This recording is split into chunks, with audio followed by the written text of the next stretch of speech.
Olá pessoal, boa tarde. Bem-vindo ao terceiro dia do Case Startup Summit. Meu nome é Elton e eu vou falar hoje para vocês sobre um pouco de como foi a trajetória da minha empresa, desde o MVP até a expansão internacional, até o Vale do Silício. Vamos lá.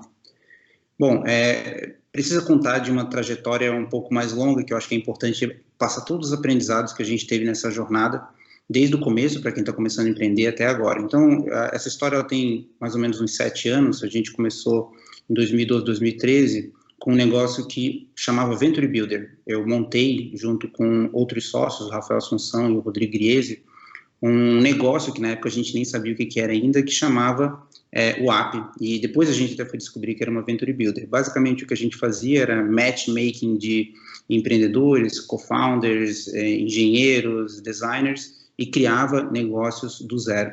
E foi uma experiência muito legal, deu muito certo. Uma das empresas que nasceu foi a Movia, que foi adquirida pela JExperts, depois a Decora, que também foi um caso aqui de Floripa, e a Contentus, que depois acabou adquirindo a Growth Hackers, que eu vou falar um pouco mais a respeito disso. Eu também passei por dois grandes programas de aceleração no Vale, a 500 Startups e a Launch.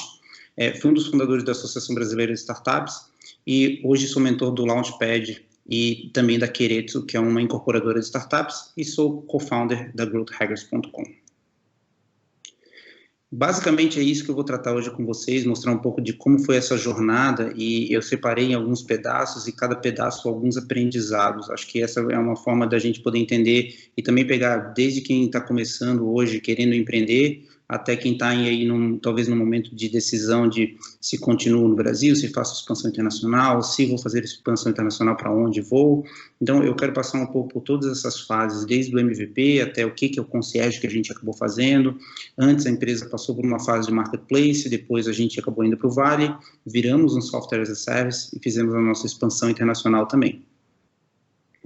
Bom, é importante a gente revisitar o começo, para a gente ver que muitas vezes a empresa fala, o cara fez lá muito rápido, da noite para o dia, e nada é da noite para o dia, né? Tudo leva muito trabalho, e esse já é um grande aprendizado que eu tenho. Então, assim, esse foi o primeiro site da empresa, e esse era o nosso MVP. Basicamente, o que a gente fez foi levantar um site, chamava tex.do, e a gente testou algumas hipóteses, como vocês podem ver aí na apresentação.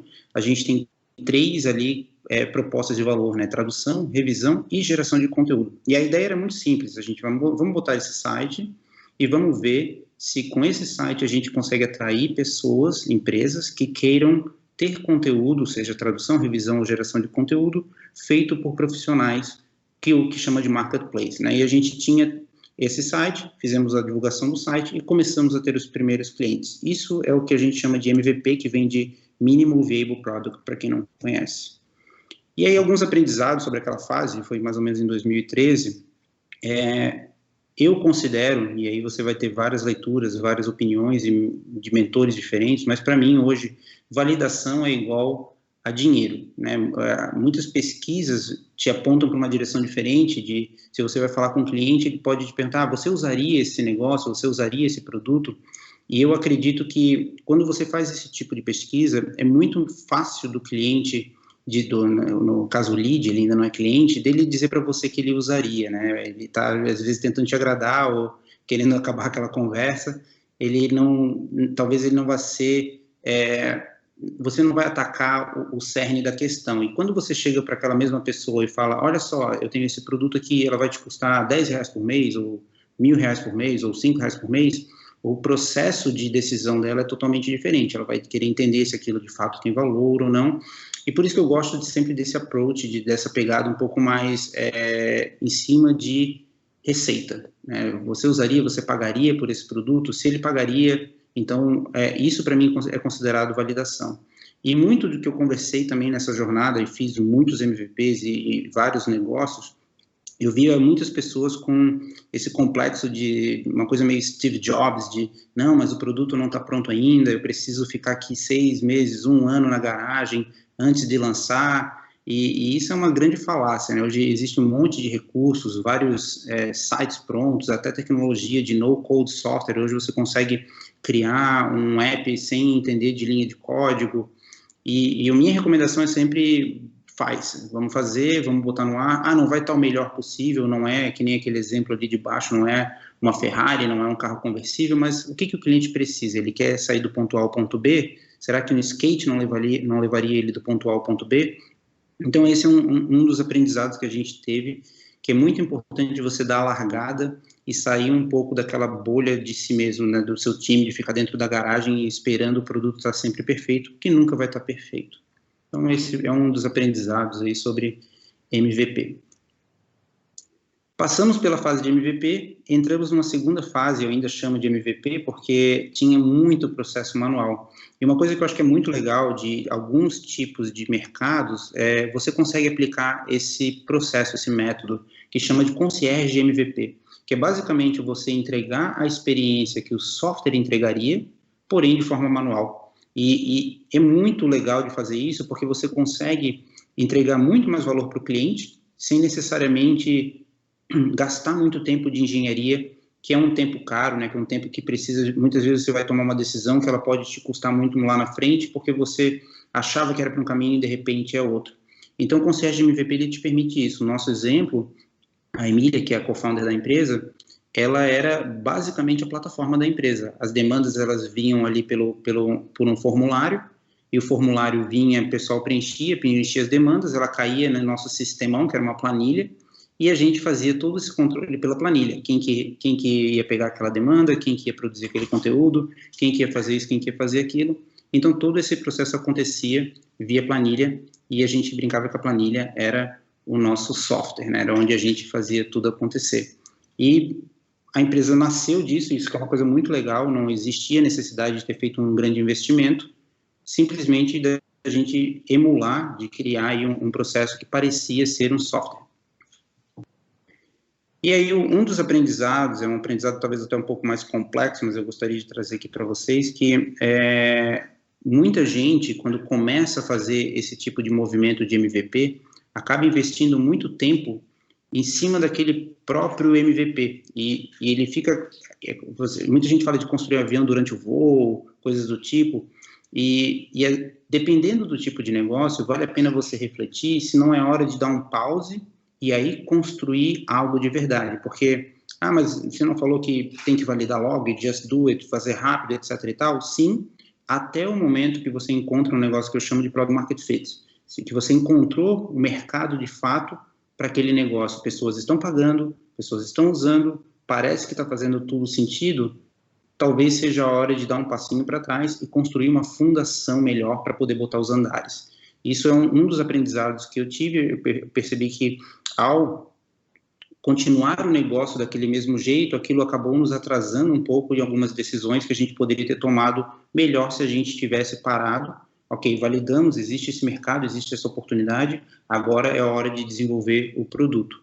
Então, isso é um dos aprendizados. Aqui tem um exemplo legal que eu gosto de usar, que é como se fosse se alguém chegasse para mim e falasse, vamos fazer um app de vaga de estacionamento, muitas vezes o que a gente pensaria, vou ter que contratar um engenheiro de Android, um engenheiro de iOS, vou ter que fazer isso, aquilo. E essa solução, por exemplo, aí, é um exemplo de um concierge MVP. É uma pedra, uma corda e um balão. A pedra fica presa, amarrada, o balão fica amarrado numa corda. Quando o carro ele entra, a bandeirinha ela baixa e ali você sabe que a vaga está ocupada. Quando o carro sai, a bandeirinha sobe, você sabe que a bandeirinha, que aquele espaço está vago. Então, em vez de você investir, sei lá, em RFID ou qualquer coisa do tipo, você poderia estar fazendo com uma pedra, uma corda e um balão. Esse é um exemplo de concierge MVP, de como fazer negócios, entregar o valor que você gostaria de entregar, sem necessariamente ter que fazer software para isso.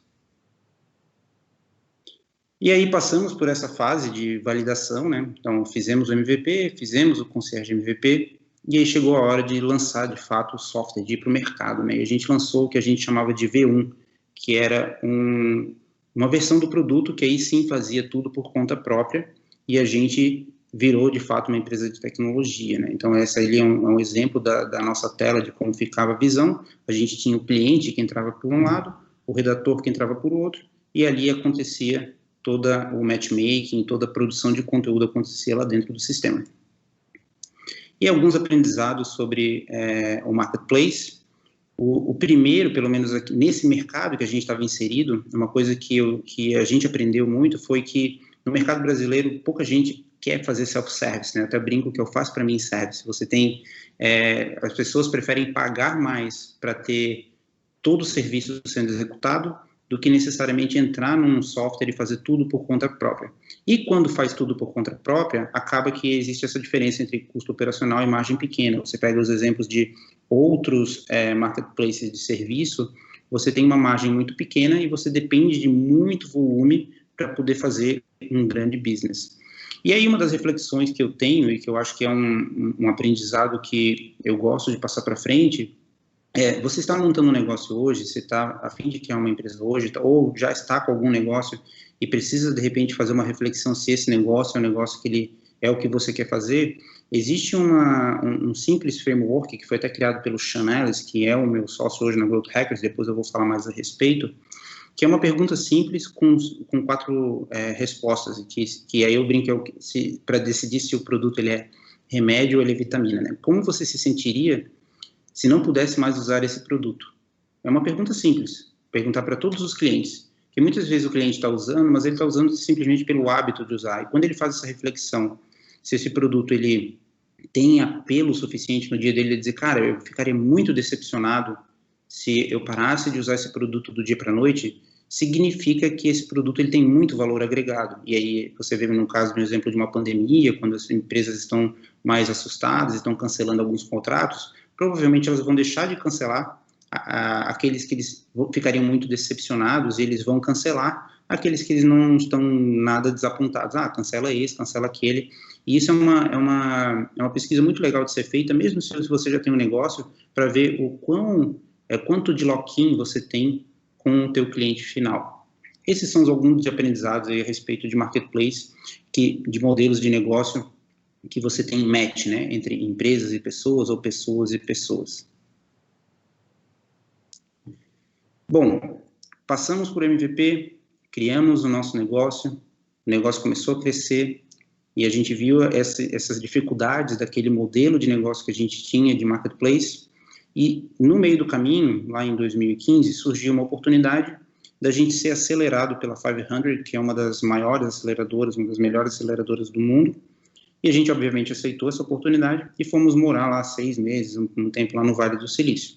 A gente já havia ido em outras oportunidades ao Vale, desde 2013 a gente frequenta lá, mas em 2015 foi quando de vez a gente decidiu, ok, vamos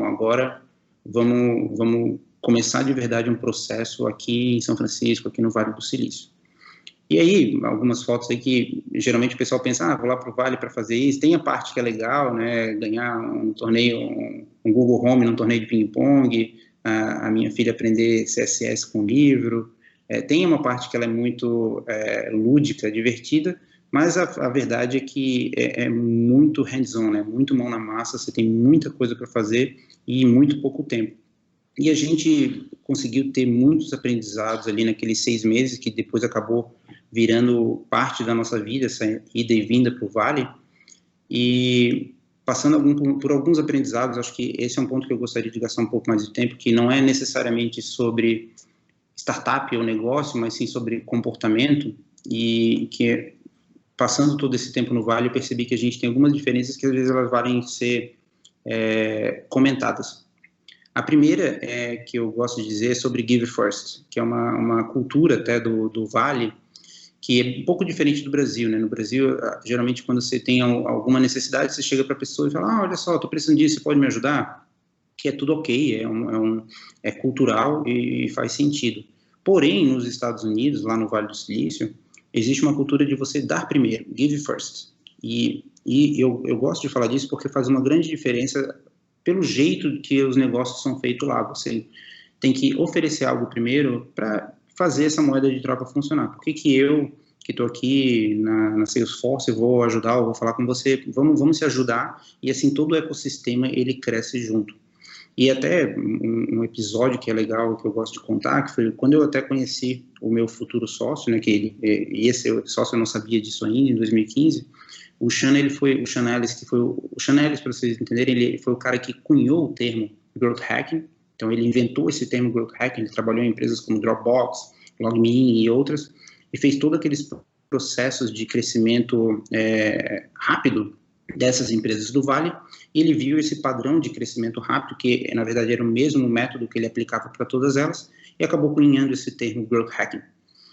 E numa dessas apresentações, ele foi lá fazer uma mentoria para 500, eu, ao invés de chegar lá e conversar com ele simplesmente de, oi, tudo bem, que legal, obrigado por ter vindo, eu dei o meu cartão e falei, olha, eu sou da Content Tools, a gente produz não sei quantos mil leads por mês lá no Brasil, e se algum dia você precisar de alguma coisa lá do Brasil, entre em contato comigo, eu posso te ajudar com algumas conexões lá. Deu 2, 3 dias, ele me ligou, ok, vamos tomar um café, e ali a gente começou a se conectar, a gente começou a criar um relacionamento bem legal, que acabou culminando nessa aquisição, nessa fusão entre as duas marcas. Então esse é um ponto que eu gosto de falar de Give First, porque parece que é simplesmente, mas eu só vou oferecer faz muito sentido e as coisas acontecem por causa desse Give First. Uma outra coisa que eu gosto de falar também, que eu coloquei ali os termos em inglês, mas there is no try, que significa, como é que eu posso explicar? Vamos lá. A gente como brasileiro, pelo menos eu, quando vou fazer alguma coisa, eu sempre tento ir, sei lá, com um pouco mais de humildade, dizer, olha, eu estou tentando fazer isso, talvez vai dar certo, talvez isso, talvez aquilo. E quando eu cheguei com esse jeito lá na aceleradora e nas reuniões, algumas pessoas me falaram, cara, você não está tentando nada, você vai fazer. Se der errado, tudo bem, você aprendeu, mas você vai fazer. Então, a postura, a atitude, não é uma atitude de tipo, vou tentar, é uma atitude de vou fazer. Isso faz toda a diferença daquele ecossistema, por isso que aquele ecossistema é um ecossistema que inova muito, né? Você se permite errar, se permite falhar, e não fica muito nessa de vou tentar, talvez não dê. Então, esse também foi um grande aprendizado de mudança de mindset, de comportamento. E uma outra coisa que também eu acho que é bem legal de falar é que essa questão do conhecimento, né? O nosso conhecimento perante o conhecimento de alguém que está no Vale do Silício. Que muitas vezes a gente cria esse preconceito de que lá as pessoas sabem mais, as pessoas estão mais avançadas, elas sabem muitas coisas que a gente não sabe. E uma coisa que eu aprendi foi que o conhecimento deles não é melhor ou pior que o nosso. Ele é um conhecimento diferente. Uma pessoa no Vale do Silício não sabe o que é um boleto, não sabe o que é uma nota fiscal, não sabe como é um ciclo de venda no Brasil, não sabe como é vender enterprise no Brasil. Tem várias coisas, várias nuances não sabe o que é fazer bootstrap, de começar um negócio do zero, sem investimento, sem ecossistema. Então, existem tantas coisas que a gente aprendeu que tem tanto valor, que muitas vezes a gente não se permite dizer que, não, eu sei diferente, né? Não é nem melhor ou pior. Então, a comparação não é em cima ou embaixo, e sim um do lado do outro. Existem conhecimentos que aquelas pessoas têm, que são diferentes do nosso, de cap table, de fundraising, de coisas, talvez até de option pool, de dar equity para o time, coisas que a gente no Brasil ainda não tinha esse nível de experiência que a gente agora está tendo, mas a gente tem outros conhecimentos também que lá não tinha. Então, isso também foi uma coisa bem legal de aprender, até de como se posiciona lá. E o último, que é meio que uma consequência do Give First, que é essa coisa da serendipidade, né, de você criar conexões e se permitir sair um pouco da frente do computador, que eu via muitas empresas de outras aceleradoras, outros bets em coworkings, quando eu estava lá em São Francisco, e sempre que eu estou indo lá, muitas vezes o cara fala, passei na aceleradora, agora eu tenho que ficar aqui fazendo feature, e eu chego, cara, mas qual que é a diferença de estar aqui fazendo feature e fazer feature lá em São Paulo, no Rio de Janeiro, Florianópolis? Nenhuma. Então, por que você não está aqui? Por que você não aproveita esse tempo mas eu não vou estar fazendo feature, mas você tem que criar as oportunidades, né? Então, esse que é o aprendizado que eu chamo de serendipidade, é você criar oportunidade, é você se permitir ir para um evento, encontrar novas pessoas, conexões, sem problema de ser com propósito. Tem um cara lá que ele é um investidor anjo, eu tenho interesse em conhecê-lo, eu vou lá e vou começar um relacionamento com ele. Isso abre muita porta no futuro, talvez não naquela hora que você queira, mas com certeza em algum momento aquela conexão vai fazer sentido. Então esses são os aprendizados aí sobre Vale do Silício, mais numa linha comportamental. E aí a gente decidiu durante o 500, né, vamos agora, legal, chegamos até aqui, passamos na 500, estamos no Vale do Silício, então vamos, já que a gente está aqui, vamos vender para o mercado americano também. E começamos um experimento de tradução do nosso produto, de vender para o mercado americano, e foi muito positivo. A gente percebeu que as dores que a gente estava solucionando, como uma Content Marketing Platform, uma plataforma de marketing de conteúdo, de gestão da produção de conteúdo, não era uma dor só de empresas e agências brasileiras, mas era uma dor também de empresas e agências americanas. E isso foi um dos grandes aprendizados sobre lançamento de um negócio internacional, né? E aí, uma das coisas que eu sempre trago, que é um pouco diferente também, talvez polêmico, não sei se é essa palavra, mas é um pouco diferente de algumas mentorias e alguns conselhos que eu vejo de investidores ou anjos ou mentores, que geralmente o pessoal fala, cara, foca num local, conquista aquele local e depois vai para outro local, que é um approach, é uma forma de pensar que faz muito sentido e eu entendo super bem.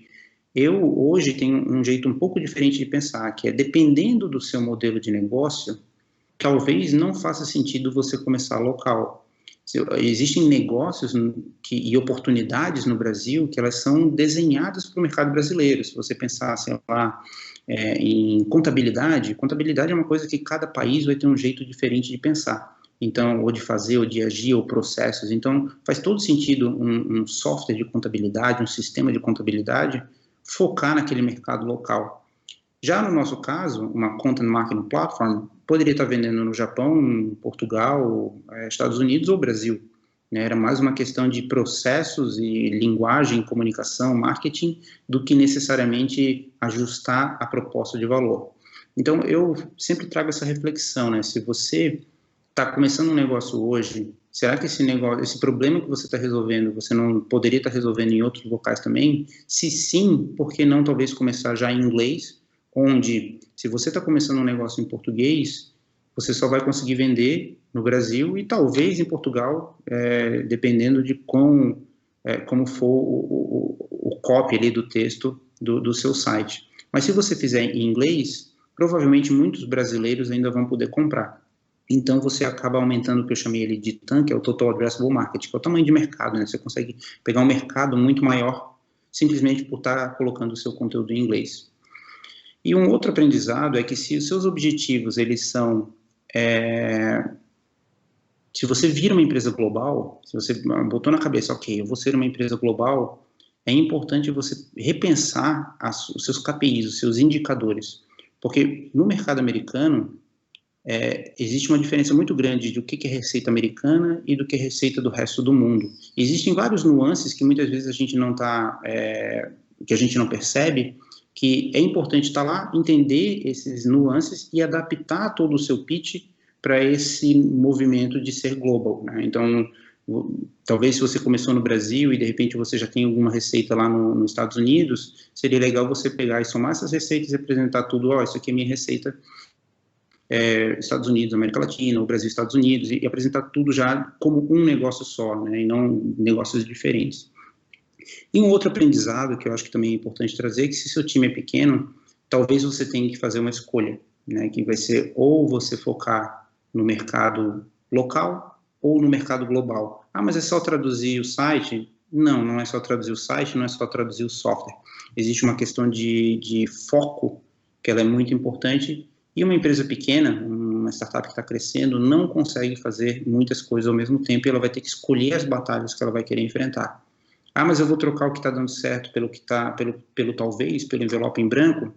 Essa é a decisão que você vai ter que tomar, mas é muito importante que ela seja tomada. E não, vou fazer um pouco de cada, que a chance desse experimento, se você vai fazer ele com pouca força, a chance dele dar certo é muito pequena.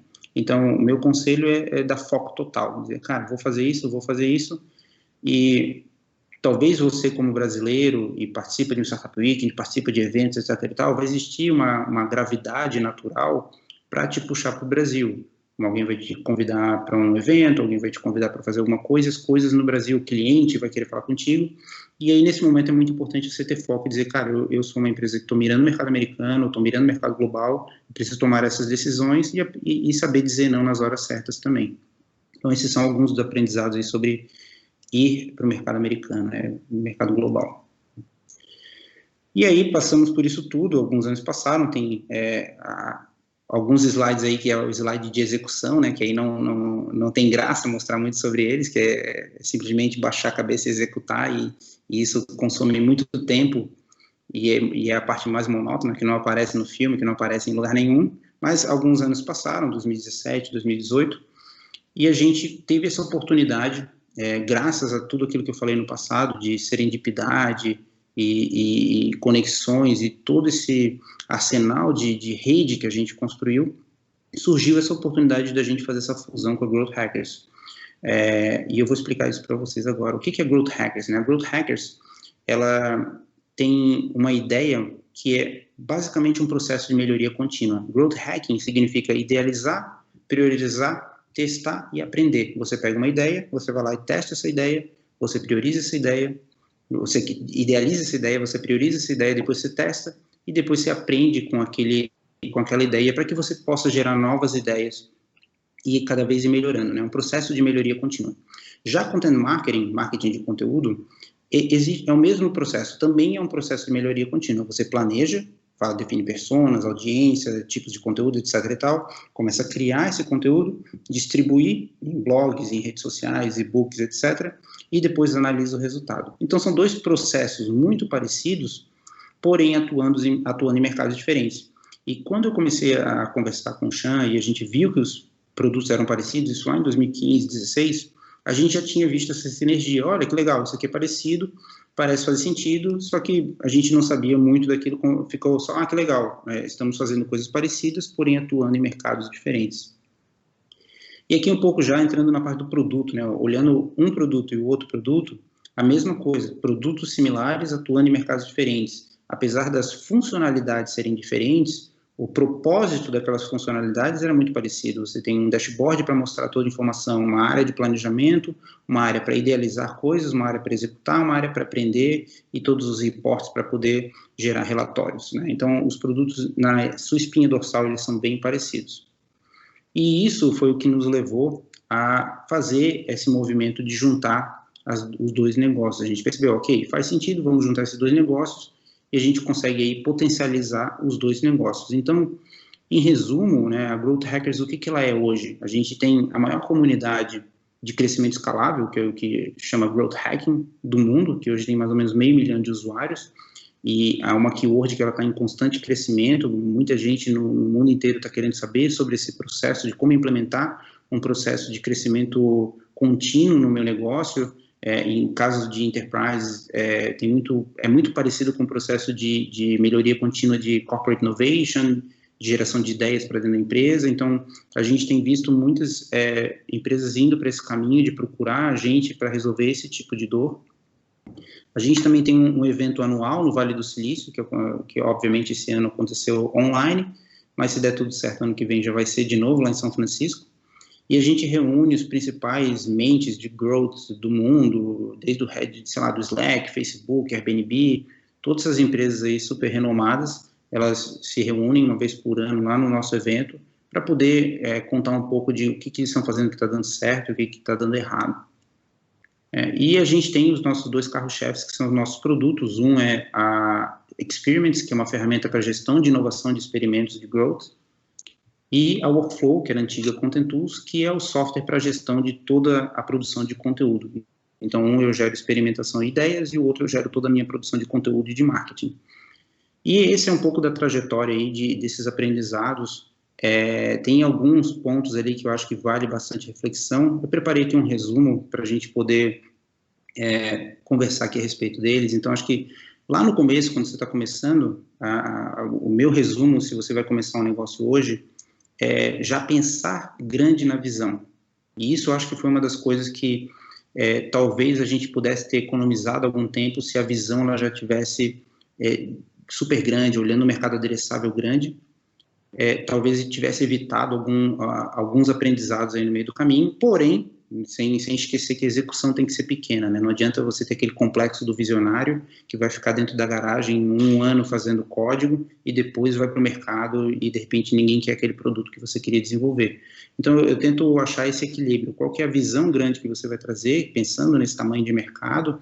E aí uma conta que talvez você consiga fazer é pegar o tamanho de mercado e multiplicar pelo que talvez as pessoas fossem pagar. Se você, vamos pegar um exemplo, você tem padaria, vou fazer um software para padaria, você tem muitas padarias no Brasil, se você multiplicar o ticket médio, né, quanto você pode cobrar por mês daquela padaria, você pode ter um grande negócio. De repente, você vai, sei lá, pegar uma coisa que não tenha tanta gente, um parque aquático, por exemplo, você não vai, tem muito menos parques aquáticos no Brasil do que padarias. Então, se você vai cobrar a mesma coisa que você cobraria para uma padaria, você vai ter muito menos mercado, muito menos oportunidade de ser um grande negócio.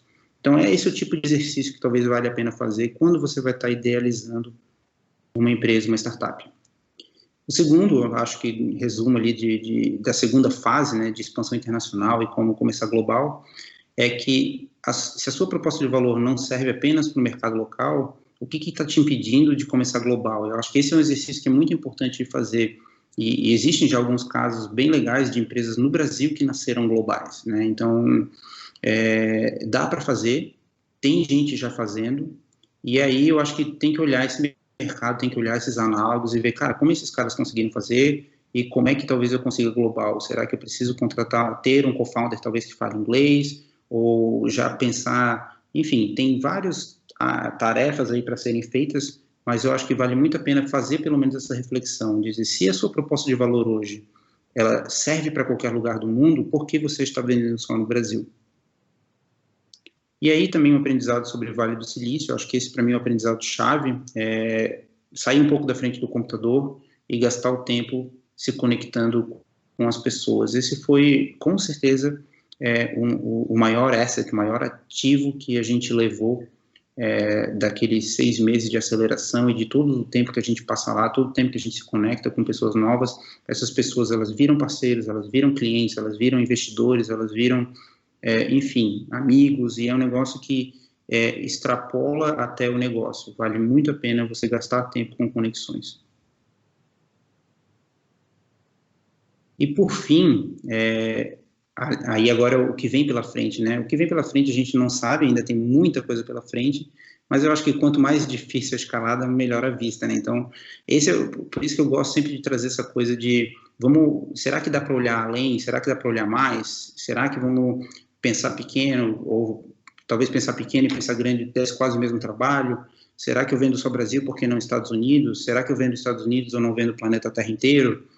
E essa é a reflexão que eu gostaria de trazer, da gente pensar e dizer, cara, dá para fazer, é uma jornada muito longa, é uma jornada complicada, ela é turbulenta, mas ela vale muito a pena, porque você está aprendendo o tempo todo, você está evoluindo o tempo todo, o teu negócio está aprendendo também, está crescendo o tempo todo, e eu acho que é para isso que a gente está criando o negócio, né, para aprender, crescer e evoluir. E é isso, pessoal, espero que vocês tenham gostado. Meu nome é Elton. Se vocês quiserem acessar growthhackers.com e fazer parte da comunidade, lá tem sempre um AMA, um Ask Me Anything com as principais lideranças de growth do mundo. Espero ter ajudado. Obrigado.